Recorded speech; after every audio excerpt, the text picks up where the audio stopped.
All right, welcome to One Tough Podcast. I'm joined here, like always, with Carlo. Hello. Today, we're pleased to have my good friend, who is a great attorney, used to be a prosecutor, Patrick Toscano. Pat is known for the courtroom where he brings cases that he believes in, and he produces a proper defense for people who are innocent. That's the way I got to describe you, Pat. Yep. And you get the truth out there, and it's all about the truth in all these cases. When you tell the truth, you don't have to remember what you said, you know, Pat? Yep, so right now, we're involved in a very controversial case. When I first saw this case, you called me up, Pat. Yep. And you said, Bo, I want you to get involved with this shooting. And I remember watching on TV this little officer shooting at a fleeing car. My first words to you, Pat, was, man, I really don't want to get involved with this. I remember it. We run any time. We may have 100 investigations going on. And I just said to myself, I don't want to get involved with a controversial case like this.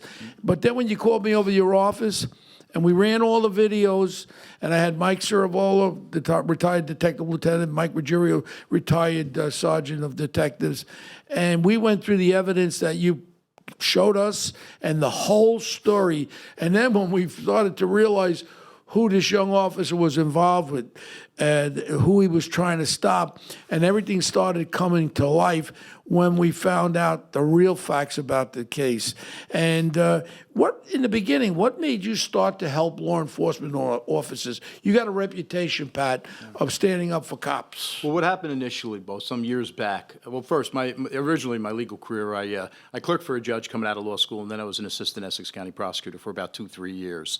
I went into private practice thereafter, and a close friend of mine, years later, a very close friend of mine, he's like a brother to me. Yeah. State Senator Kevin O'Toole at the time. I know Kevin. I know Kevin. He's talk about pro-law enforcement. Yeah. O'Toole is second to none. So he asked me if I'd be interested in going back to the office as first assistant Essex County prosecutor, which you're running the office day to day. Which we did. We did a couple of years, and while we were doing that, we forged very strong relationships with law enforcement officers. Luckily, I was very lucky. They followed us. We went into private practice, and they followed me into private practice. And anytime any of them got jammed up, and a lot of them, especially the Newark guys, they would give me a call. We would give them some advice, and it just grew. It started growing years ago, opened up our own firm there in Little Caldwell, New Jersey, about 13 years ago, family-run place, and it's just exploded. So that's what started it all. Did you ever take a case on where you realized the cop was really guilty of the charges that were brought against him? Yep. Sure have, numerous times. Right. I mean, then you'll give a proper defense, but you can only go so far. Like I always bring up, we were very fortunate to bring on board the Law Enforcement Defense Fund. What's it called? Law Enforcement Legal Defense Fund. Bo, that came out of nowhere, and I think, sometimes you don't pat yourself on the back enough. And I've known you for a long time, and I think you getting involved in this case definitely triggered their interest in it. There's no question in my mind, because it's just very, very fortuitous that once you got involved, 24 hours later, I got a call from them. Now, Carlo, you got to understand, this is a group that put money up for the defense, for attorneys, investigators, whatever. But they don't take on every case. I think they take 3 or 4 cases on a year. So they look at them and they weigh them out to see if they want. Like I brought up right away, the Carolina cop shooting a guy in the back 7 or 8 times. I says, you wouldn't defend a guy like that. I mean, I can't defend a guy like that. I was on Fox as a contributor.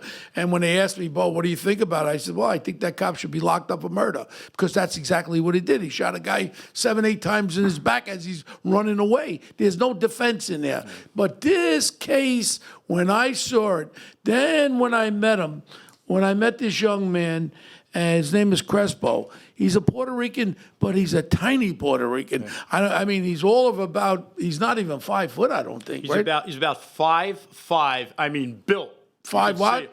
Yeah, okay, maybe 5'3". Yeah. But agree. He's a little bit of a guy. And first of all, he's Puerto Rican. He was married to a black woman he has a child with, so he has a black child. His parents own a church in Newark, and they're very religious, his parents and all that. And when you talk to him, you start to understand what was in his mind that night. Now, a lot of people don't realize we have to make a setting there. We just had Curtis Lee, we were just talking to, and he's been known to patrol a lot of streets of Newark, all over the worst parts of New York. Say what you want about Curtis Lewa. He's got balls on him. He's terrific. And I tell you what, he goes out there. I mean, he was shot by Gotti's crew. They wanted to assassinate him in Newark. They did. This kid I really love Curtis Lewa. I know him 40 years. You know, sometimes, but you don't want to know something? Behind all of that, he's got a heart of gold, and he's out there to protect people. So now when we start to learn what was happening, prior to this incident, there were some incidents that occurred. There were shootings all over. See, Bo, this is key what you're mentioning. And you looked into this, and you looked into this very thoroughly. Well, the platform is this. This is key. You're right. Yeah, because you got to put yourself into the environment of what was the head structure. Yeah. When you're a cop, probably 90% of the cops don't do crap.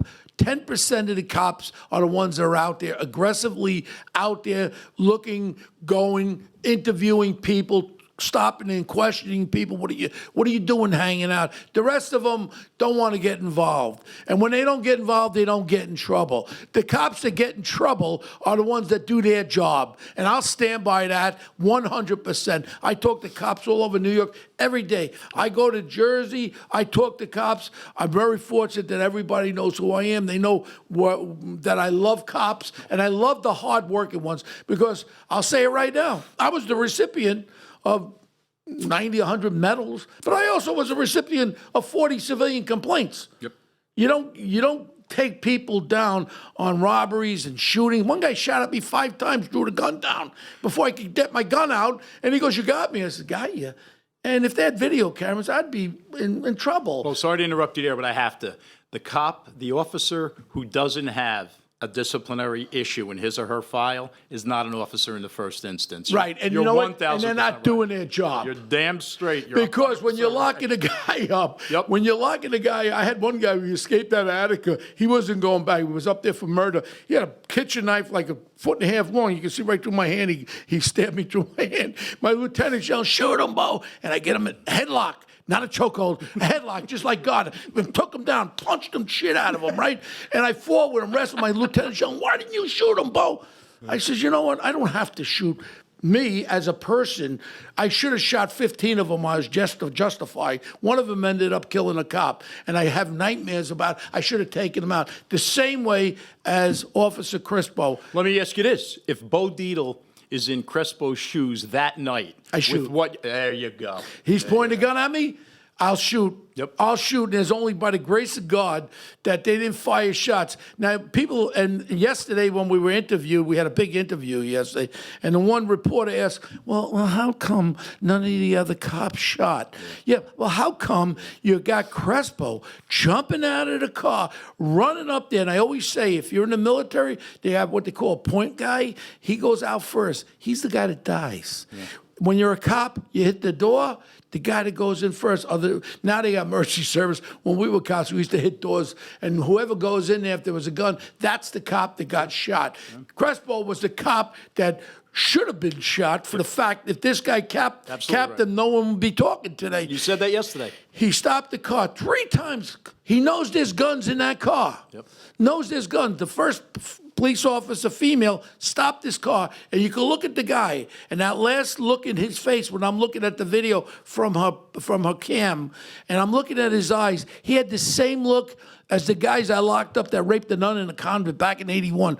I believe he was on angel dust, because these guys were on angel dust then too, and his eyes were so rolling around. I looked at him, craziness. So this is what the female cop, then she looks down, and she sees a gun between his legs. She puts the call out that there's a gun in the car. Now, only by the grace of God, the backup's coming. So they look at each other. The one passenger's over there, the other jerk, he's there trying to get something out of his clothes. We feel as though it was another gun, or that gun that was found on the floor. And the next thing is, just because that backup comes, this officer's safe, because they were contemplating.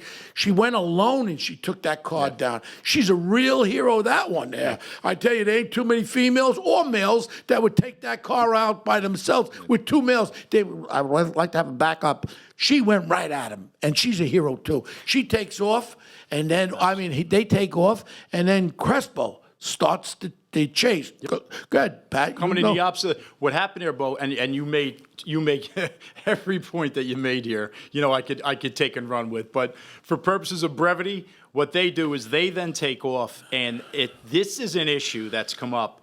They're yelling, "Get in front, get in front." So when my old office, which by the way I should mention, I think I did. I'm a former first assistant in the same office prosecuting Officer Crespo. When my old office, releases the dash cam video and the body worn, camera video, they hear Officer Crespo saying, "Get in front, get in front, get in front," meaning, they think it means, because they don't know, because they weren't told, cut the vehicle off. Cut the Dixon and Griffin, that's what I'll call it, vehicle off. He didn't mean that. Get in front means, in the state of New Jersey State Attorney General guidelines say that the pursuing vehicle, the first law enforcement vehicle, must be marked. So Officer Crespo is yelling properly under the guidelines, get in front, meaning get in front of the unmarked vehicle. But, the media circus that's been created here, and I've utilized that term several times, what they're saying is he's yelling and screaming, cut in front of the vehicle. Everything's been convoluted, twisted, and turned like I've never seen in any case where I've represented a law enforcement officer in my life. So they give chase. The first time they're close enough, he gets out of the car. They take off. Now remember, Bo, this is after the initial stop. When she says puts to over, him, they have guns. Now, what's That's in the cop's mind, Crespo? That car has guns. No question. So he's got some balls to run up the side of that car by himself. No doubt. And then challenge him. Go ahead. No doubt. And then the second time they're able to catch up, he clearly sees the gun. This tinted window issue is, for want of a better word, a bunch of garbage. I mean, whether or not the windows are tinted, we get the issue they've invented because that's what got him indicted. I saw with my own eyes on the female's cam when she first stops him.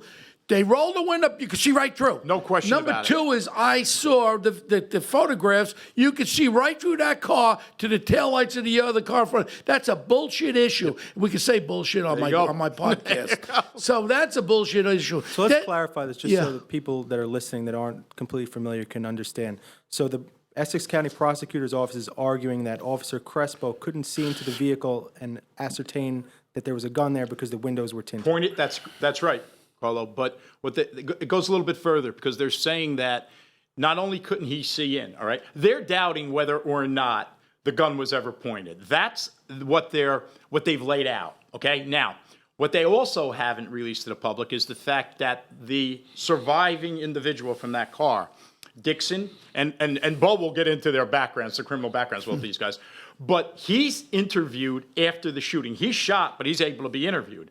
He says he remembers nothing about that night because he was smoking marijuana laced with PCP, all right? I think the entire night. How could they possibly then believe that he could later take the stand in any trial and say that he didn't take the weapon and point it at Crespo? He didn't know anything. He didn't know anything. Plus, he clearly pointed the gun. There's still photos that Bo and I looked at yesterday. My client is directly on top of the car. You see him looking directly in. And the door opens up at one point. And so the door was opening several times. It was. And they thought that, they were opening the door to fire at the police. We had a news conference yesterday. And, my thing is I show emotion because I care about this kid. And I know he's looking at some severe jail time. And how they treated was disgusting. When you go to a grand jury, which I've been in grand juries many times, you leave. They told him to wait around. Yeah. It was the weekend before Memorial Day. They told him, sit over there, wait around. You don't have someone wait around. If he gets indicted, he's called up to surrender. That's what you do for any piece of garbage on the street. This is a law enforcement. They said, wait around. They put handcuffs on him. They put him in the system for almost a week. By the way, well, another good point you make, and the court rules are very clear, very specific, that you have to have a detention hearing within 48 hours. That wasn't had, and there's never to this day been given a reason for that. Did you take the case on right away, Pat? No, I did not. He had other counts. Who do you have, Stevie Wonder? Well, that's another issue. Where was this lawyer there? The other thing is the damn union. I mean, the union. How could you let your officer go in there without representation? And they didn't bring into the grand jury the female officer that said she saw the gun in between the driver's leg, the DOA, the dead person. She saw the gun that started this whole thing. If you want to be fair about it, you put her in a grand jury. I swear that I saw a gun in between the guy's leg. It was a dark-colored gun between his leg. That's when I broadcasted over the air. They got a gun in the car. That wasn't brought out. So this way the jurors can say, wow, now you got a cop that has knowledge. There's a gun, at least one. We think there's two, and one of them got tossed. My experience out of shooting in the South Bronx, big shooting. We chased this car for about a mile and a half. No guns in the car. I call up Central. I say, Central, call emergency service, get some lights over here. They dumped these guns on the street. Sure enough, we recovered 3 guns. My point is, we've recovered, thank God, that there was still a gun in that car. Because the normalcy is they toss the damn guns. No one understands that unless you've lived and breathed this kind of stuff. This kid should be getting a medal. Crespo. He did what cops do that really care about the public. They were going down the wrong way, 60, 70 miles an hour, wrong way. What happens if there was a couple of young fellas were playing basketball and they come out of the school and they cross the street and they get whacked by that car? Don't forget the sidewalk. Everybody would have said, what? With all due respect, I'm sorry to interrupt you. Don't forget the sidewalk when he drove over the sidewalk. Over the sidewalk. So what comes into play is the thing about you can't shoot a fleeing car. But there is an exception. Officers involved in pursuit shall not fire any weapon or at a moving vehicle, nor engage in any vehicle contact action except as a last resort to prevent imminent death or serious injury to the officer or another person where deadly force would be otherwise justifiable. So now you have a car. It's going down the wrong way. You know there's guns in that car. If that car's pulled over by another cop, they could get killed. That will answer that part. It's justified. Or You the car stop that. itself is a weapon if it's going. Well, 70 that's miles an hour down the road. well, you got 2 weapons there. You got the guns that are in there, plus the vehicle that could kill other people. And certainly, now I'm going to give you a little snippet, okay, Carlo? Because this is a snippet, because he knows everything. And the people that listen don't get it. I'm going to give you a little. Before you do that, let me just say, because I have to say it, because again, this is one of those situations where you don't give yourself. The days of Bo Deedle, okay? Hear me out, in the police department, the days in my old office, the days of the Kurt Schwindells. And Or even the Curtis Lewa. And Curtis Lewa, and the Tommy Adams, and the Julio Cavalleros, and the Mike Reheis. These guys were phenomenal with guts. They were able to do. They weren't worried when they took police actions that they might be indicted because years ago the prosecutors, Bo, and this is a very critical, crucial point. The prosecutor's office backed them, supported them. But they were what doing they their did. jobs. Well, nowadays it isn't like that anymore. No, if you Every do time I your turn job, around- now all of a sudden you do your job. I'll say it right out. I made hundreds of gun arrests. One was a MAC-10 machine gun. You know where I found it? The guy had it under the front seat. There was just a shooting. Yeah. And you know what? I didn't have justifiable cause to find it. Yeah. I searched that car and I found it on the front seat. You know what I had to do? I had to perjure myself and lie and say I sort of handled the freaking gun. I did that. Yep. Statute of limitations over. But what was I going to do? Let him get away with a machine gun? He just had a shooting? There's a balance of justice. The lady has a blindfold. When scales go the wrong way, you got to bring those scales up. Miranda came out. If everyone started asking for a lawyer, you'll see Miranda would be reversed because you wouldn't get any convictions. Yeah. You wouldn't be able to talk to anybody. Look, justice has got to be equalized. And if a person's walking down the street with an illegal gun, and you toss him, you pat him down, you find it, he either had the gun or he didn't have the gun. No question about it. That's my point. And the fact that you may have saved 2 or 3 lives or 6 lives is irrelevant because the average person can't understand it. Right. Well, how can they understand it? And that's why I think that this is such an important podcast to bring people into the frame of mind of Crespo that night. Yeah. What he was thinking what kind of bravery where a guy gets out of the car, runs up the car, you know there's guns in there. Now you got a guy pointing the gun at you, fire twice, and you run at that car again. That's not bravery. That's, to me, he should have gotten a high medal, not indicted and arrested. And let me just give you a little background of the gentleman. No, I think maybe before we go into the suspects, maybe just talk about what was going on that week in Newark, that there were a rash of shootings and Okay, in Newark, they had shootings going on, and then they had a shooting for a memorial, a candlelight visual, where there was a drive-by shooting. Four females were shot. This was right before this happened. On top of it, the night at roll call, when Crespo's standing there, and then all of a sudden, it comes over the air, shots fired over right in the area there. They run out of the precinct with shots fired. That was their first. They didn't go to Dunkin' Donuts like the rest of them and have some Dunkin' Donuts like people want to freaking say, hey, well, the cops say eat Dunkin'. No, Crespo got in that car. He batted down for action that night to try to solve the problems that were occurring in the people of Newark and save people in Newark. That's what Crespo done. He was a hero for the people of Newark, and the people who live there understand it. And those four females that got shot by that drive-by, who knows? And I challenged the DA's office over there in Essex County. Let's check the guns that were recovered. Let's see the gun we got recovered. See if it was used maybe that gun was used in that drive-by. And what we were looking for that night, we meaning cops, were looking for that night. There was a rash of, I can use the word scumbag, right? Yeah, I can use the word. There was a rash of scumbags robbing drug dealers with weapons. And that's what Crespo was out there, trying to get these guns off the street so they wouldn't shoot this little girl with a stray bullet like happens in Chicago every day. And he's doing his damn job. Let me say this, if I could. And Bo, every point you make, every sentence that's coming out of your mouth, we can run with for the next 8 hours. You're spot on. And again, not because I'm on your podcast, not because I'm on your show. You're always spot on when it comes to police work. Nobody relays it. Nobody has the passion you still have in your belly, but is able to relay it. And by the way, isn't full of it. In other words, you lived it, you did it. So when you're talking from experience, but accurate experience. Let me say this, and this is the real, perhaps this is the most, how can I explain it?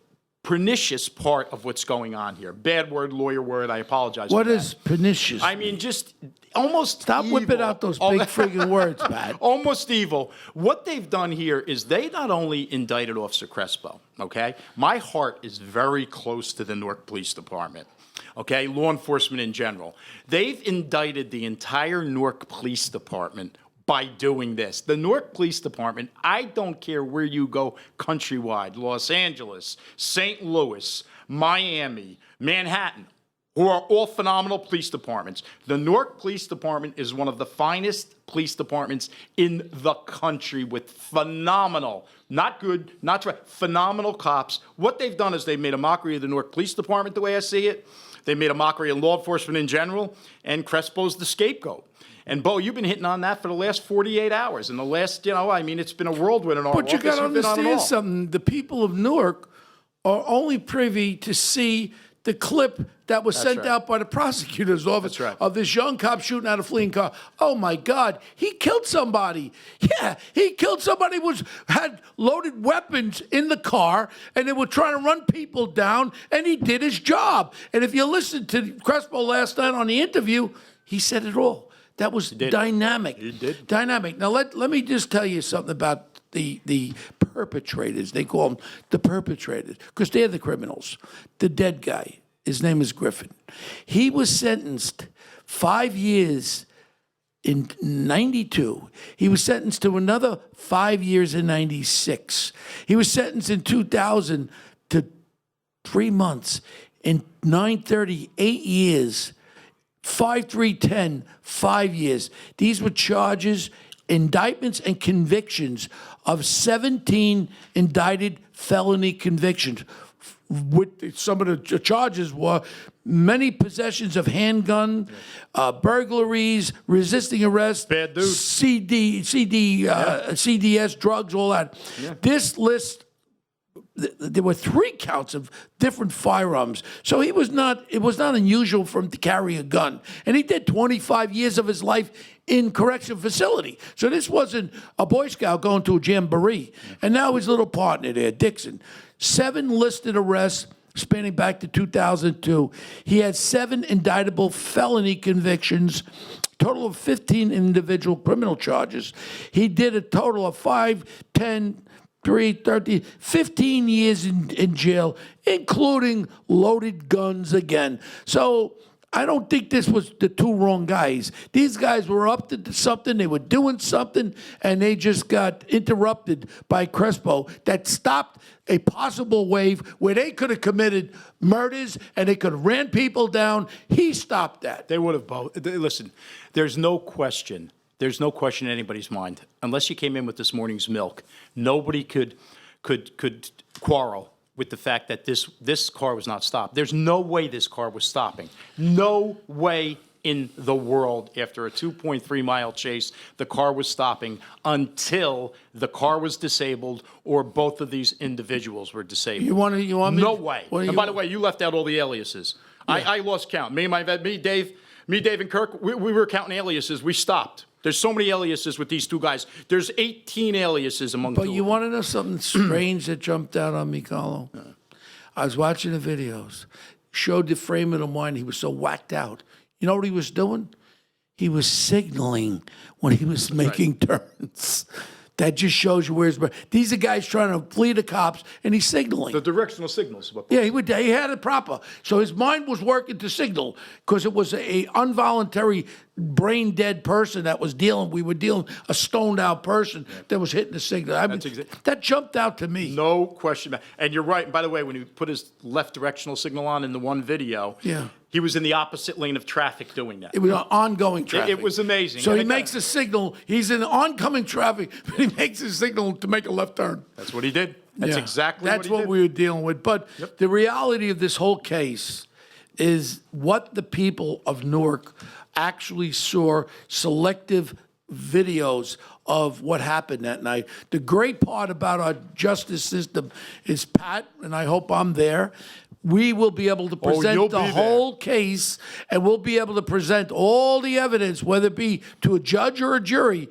People with a slight piece of intelligence will see through this fiasco and see, if anything, this kid should be awarded a medal from the police department in Newark because he did what other cops didn't have the balls to do. Hey, Bo, let me throw this at you, too. Let's not lose sight of the fact that this is not just an official misconduct criminal charge that's been advanced against him, which calls for a 5 to 10 year prison term in New Jersey, mandatory 5 in, parole disqualifier. This is an aggravated manslaughter, okay, among other counts. I believe it's a total of about a 6-count indictment. He's looking at life imprisonment. For doing his job. There's no, but but this is real, Bo. Now, this isn't just, where you get 20 years to 30, you get 10 to 20, 15, ISP, you're out in 3. Mandatory life. This is life imprisonment that this kid's looking at. He's 26 years old. Well, now, yeah. you try to sleep every night from now until this trial, knowing that there's a kids. That's right. He's got 4 kids, That's but right.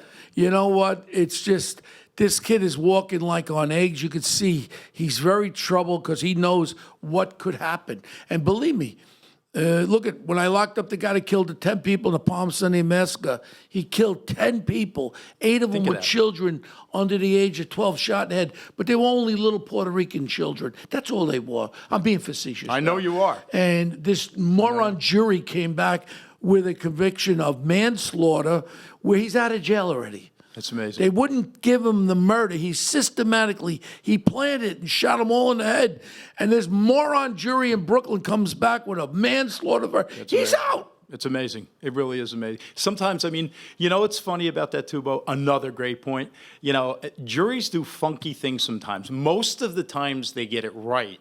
But sometimes they come out with verdicts that just don't add up at all. And, quite frankly, that's where you got to make sure, when you have a defense team like ours. And by the way, shout out to our defense team. Yeah. It's it took me 3 weeks. A hell of this isn't the run-of-the-mill defense team. This is, like I said before, it's a former lieutenant in the prosecutor's office. Well, I got a lieutenant and a sergeant. Working These with guys you. are the best. It's a former major in the state police. We're talking about a heavy-duty legal defense team, I think.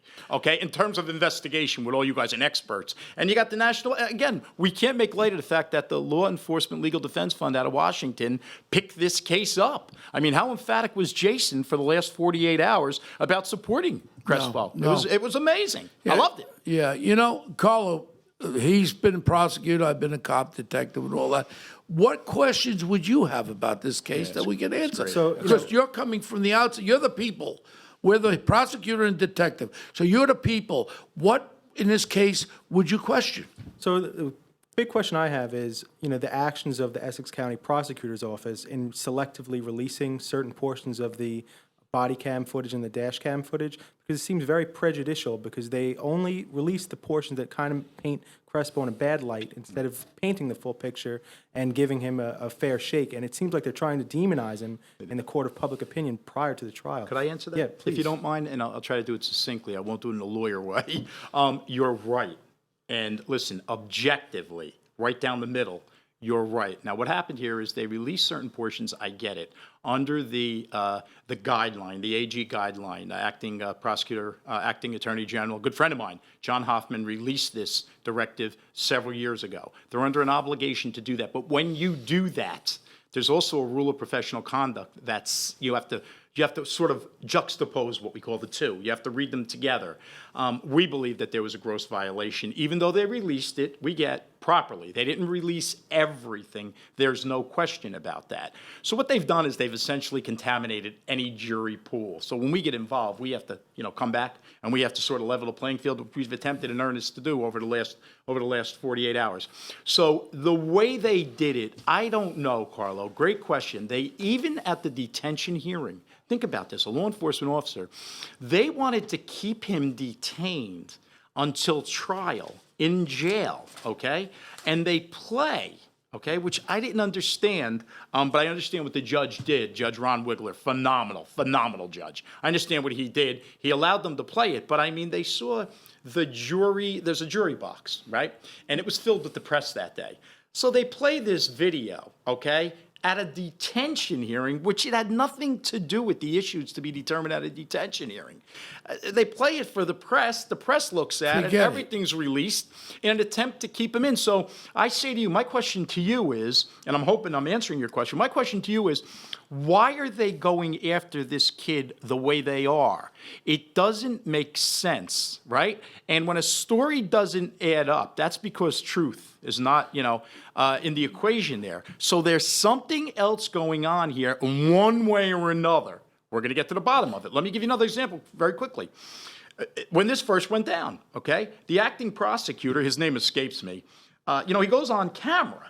Okay, and he says, I think his exact words, I think I have it quoted here, is, quote, "It is the state's position that the officer's conduct on that night was criminal," close quote. Number one, how could he possibly say that without looking over the discovery at all, without knowing what the discovery reveals? And number two, and again, I wish I remember his name, the acting prosecutor, well, if you're that sure, why don't you come out of your office and try this case? I'd love it.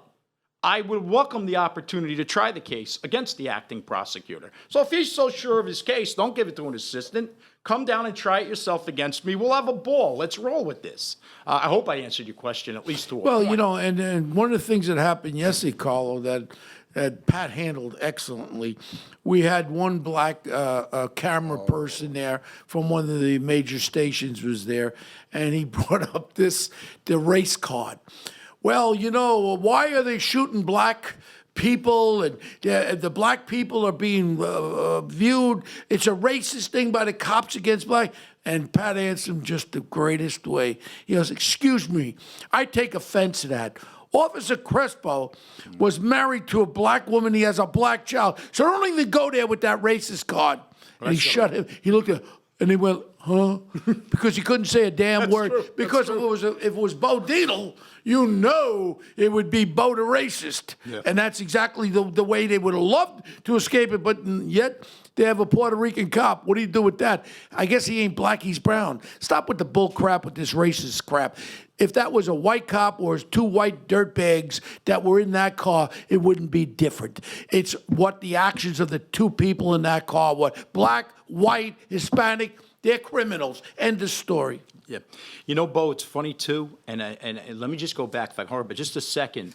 When you talk about the tinted windows, this issue, that really isn't an issue at all, but they're making it to be the issue because that's the only way you're getting an indictment, right. Okay? Hang your hat on. So they're trying to say, Carlo, Crespo couldn't see it, although you can see the doors opening up, and the door opened up, we had direct view in there. So let me ask you, take that to its logical conclusion. So that means that the criminal who's smart enough to tint the windows gets the benefit because Of the they doubt. tinted. So they tinted the windows, so that's why you indict. Think about how wacky, convoluted this is, Bo. So the officers indicted because they were smart enough to tint the windows. And by the way, Oh, there was Bo picked up A lot on of this. places you can get a ticket for having window Please. tints. That's another. At the grand jury, we're not going to get into, Carlo, because I'd need 6 hours. At the grand jury, certain things were not presented to the grand jury and certain things were. I'll give you an example. They presented, I've never seen this in my 34 years as a lawyer and my 6 years combined as a prosecutor. I've never seen this before.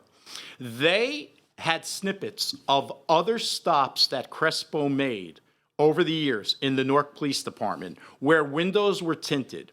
The circumstances were totally different than the night in question. Some were during the day, others had no lights around them, and they played them one at a time for the grand jury where Crespo got out of his car and said, I'm going to give you a summons because it's difficult to see through the windows because they're they tinted. used that against- Follow, and Bo was all over this big time. And by the way, one more thought very quickly, Bo, if you don't mind me asking you this. We didn't realize this. Bo and my other investigator, Dave, the last name we'll keep confidential for now, former major in the state police. Bo and Dave looked immediately, and so did Kurt, by the way, and saw the balaclava on Dixon's head. That's a Explain. You know this better than I You know do. what that is? Ski mask. You wore one of those once in the Bronx? When I did a robbery, yeah. Okay, so initially it was up. You could see the video when the female it was up on top of his head. He looked like he had a yarmulke, big yarmulke on, right? Then when he gets shot, it's pulled down. The bullet hits him in the jaw, right through the balaclava, whatever the hell it's called, and he had the mask down. I guess, why would they have the mask down? I have no idea. I guess, and here we are laughing, and you were laughing because you're so exasperated. Yeah. It's so absurd. It's so ludicrous.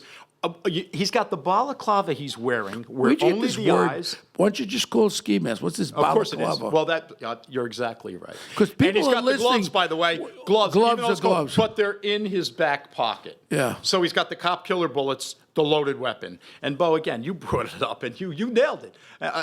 Who knows? We know there's two guns. Who are we kidding? There were two guns in the vehicle. One was dumped, and there was no search ever No search by the conducted cops. for that first gun that the driver had between his That legs. tossed it because the sir. driver was observed with the gun between his legs, and then the car another time when he's followed, the car's stopping and going, stopping and going. My experience is when I've chased guys, no, what happens is the gun goes on the floor. Now they take off. The gun slides under the seat. trying to get So it you're straight trying to stop it to get it back out. That's why the car stopped and go. Terrific. And I will testify to that in the trial. I've had experience where that's what they were doing. Terrific point. We didn't pick up on that either. So that's where your experience comes in, my friend. That's why you're involved, obviously, in the case. All good points. All excellent, excellent points. But this case is something that I think that what it's all about is I like to project it to the people of Newark, the people that live there, who are the victims of these drive-by shootings, the victims of the crime in Newark, to understand what Crespo was doing. And just to watch the video, and everyone's not going to have the opportunity to see what I saw already. I can't stand on a milk box higher than to tell people there is another side of this story. If anything, Crespo is a hero cop that had the balls to go 3 times where he knew there was guns there, and he put his life in danger to try to stop that car from killing somebody else, another cop or whatever. This is what I'm go crazy that I'm involved with this case, and people are not seeing it because, like I said, when you called me, Pat, I said I'm not getting involved with this. Yep. Until I saw it. You did. And I says I got to be involved with it. You did. And your office is pretty far away. I got to go over there. Hey, it took us 2.5 hours to get here today, and it's 18 wow. miles away. We need like an office. Maybe take one of my offices over here in One Penn Plaza. We may take you up on that one Yeah. day. Yep. But you know what? We talked about it. I think we're going to do Curtis's show. Curtis asked us to come on. Curtis Lee was a remarkable guy, too. A lot of people don't understand him. I mean, he did this guardian angel thing, but, Gotti's guys tried to kill him, shot him 5 times. Just by the grace of God, he got out of the car. Then I learned today that they had a contract to kill him in Newark years ago. They did, and I remember that specifically when I was first assistant. Well, you call it DA here. In Essex, it was first assistant prosecutor. I remember that specifically, and that was real. And I'll tell you something about Curtis. I've known him for years. He didn't care. It didn't shut him up. Yep. He didn't run scared. I'll tell you. Well, he You know, didn't run scared with John Gotti. He just kept going at him. He did. He absolutely did. And that's another story for another day. But you know what? But we're really, really happy that you came in, Pat. And I look forward to taking this through trial and being there with you. And cases like this, when you have a really great defense, you got to project it. But the whole thing is, what do you think you're going to do? Do you think you'll go with a jury? Or will you go with a judge? My feelings are this case is so, I'd like a juror that can balance the evidence to see what we're presenting rather than to hang one juror who's just, every cop's a racist. Say if we got somebody on there with the mindset that every cop's a racist, I'd hate to go through this trial and have one person hang, which I've been involved with that crap. I'd rather have a judge make a decision on the law and on the evidence, and come with the just decision. We're weighing that, Bo. And again, that's an excellent point you make. We're weighing You that. could do either one. Did you know that, Carlo? Yep. In New Jersey, we're weighing that heavily. It's a little different at the state level in New Jersey. The federal level, it's not as easy to do. Let me give you an example. State court in New Jersey, the defendant has the right to waive, and it's generally allowed. But the judge, under a specific case, I think it's Dunn, State versus Dunn, the judge makes the decision, and that decision usually will not be disturbed, absent So in other manifest. words, if our client Crespo waives the jury trial, He's going to get a bench. I trial for the most honestly, part. I'd love a fair judge just to see what we've seen and give us the opportunity to present it. And no judge in a million years would ever. There's always a thing beyond a reasonable doubt. No question. It's not you're guilty till you prove yourself innocent. It's the other way around. Well, stay with that a second. How does any judge, you get the right judge in Essex County, Yeah. and boy, do we have some damn good judges Well, in let's hope Essex that we County. get a good one. Well, you get the right one. When I say the right one, I'm talking about Fair. that's it. Fair. You get the right judge who understands what this is all about. I don't know how any judge sees someone going, and there's 18 different issues here for reasonable doubt. There's enough reasonable doubt here to drive a tractor trailer through. But how do you see somebody going 70 and a 25 in the opposite lane of traffic and say you're not allowed to shoot at that car as a last resort because that person was not possibly going to cause bodily injury to someone else? And that's right out of the AG guidelines. It's impossible. But the thing again is that's why I fear any and all juries for the fact of having someone who just has their mind made up that they don't like cops. And that person will hang it, will present the greatest case in the world, and one person will hang that jury. That's why I love the idea. Let someone who is an independent, fair person look at all the evidence and make a decision No question that there's about it. beyond a reasonable doubt. No question about it, my friend. No question about it. A hell of a lot of issues. One question here. Yep. You spoke at your time in the prosecutor's office. You worked very closely with the law enforcement agencies. Why do you think there's an adversarial relationship between the prosecutor's office and the Newark police, whereas this case has grave implications for Officer Crespo, and as you mentioned, would have a chilling effect on the police? It's funny you should say that because I claim, it's my position, that they're going after law enforcement, like there's no tomorrow. I don't know whether or not the prosecutor's office, the Essex County prosecutor's office, my old office, would say that they're adversarial to the entire Newark Police Department. Of course, they would take the position that they're not. They treat everybody equally. But it's awful funny because, I have a couple of members of my staff sitting right in front of me here, and all the Newark police officers that we've represented over the last, 13 years, oh my God, God knows how many, dozens and dozens and dozens, like the last 7 or 8 were from the Newark Police Department, by the way, all of which were either no billed at the grand jury, right? Or the charges were dismissed after, no billed at the grand jury, or acquitted after trial. I don't know why it seems to me that they're going after certain Newark police officers the way they are. Now listen, Newark, the crime rate in Newark, we get it. In Essex County, we call the Big Four. the four cities in Essex County, Newark, Irvington, Orange, and East Orange. That's where most of the crime, right, Jersey is concentrated. Essex County is it's a funky county, Carlo. We call it the triangle from Cedar Grove to Short Hills to Fairfield. Very, very little crime in those areas. Excellent police departments up there, by the way, but very little crime. So that's where you see most of the crime. So I don't know. Is it fortuitous? Is it just happenstance? But I don't know. It just seems like I've never seen before. In the past, we had Essex County prosecutors. Oh, my Lord. Joe Lordi, Brendan Byrne, George Schneider, first assistant prosecutors like Tony Mortone. They would never, in a million years, go after cops like this. In a million But the environment, years. The political correctness and environment has changed. Hey, Bo. Look at what's going on with this poor kid with the Gardner case in Staten Island. The kid grabbed him in the headlock, brought him down. The guy had acute heart problems. I talked to the medical examiner, and he said he died of a heart attack, Bo. Heart conditions. Daughter died at 27 with a heart attack.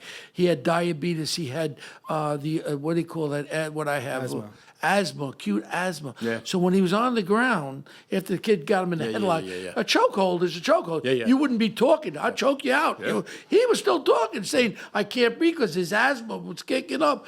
Terrible tragedy. But to say that cop intentionally killed him, I've been outspoken about that, and I don't understand why Stuart London, the lawyer for the PBA, I called Stuart. I said, I'll get 5 guys in here, and I'll take them down 6'3" with my headlock, which I've done dozens of times. Nobody died. Yep. But the problem is, if that guy did one push-up, he would have died. It was a terrible tragedy. But to say that cop, that's what I'm talking about, the environment. And now it became, I can't breathe. That's like signs, I can't breathe. And what happened in St. Louis with that, I don't want to call him a name, but Brown, when he attacked that officer. I mean, the environment has changed so much.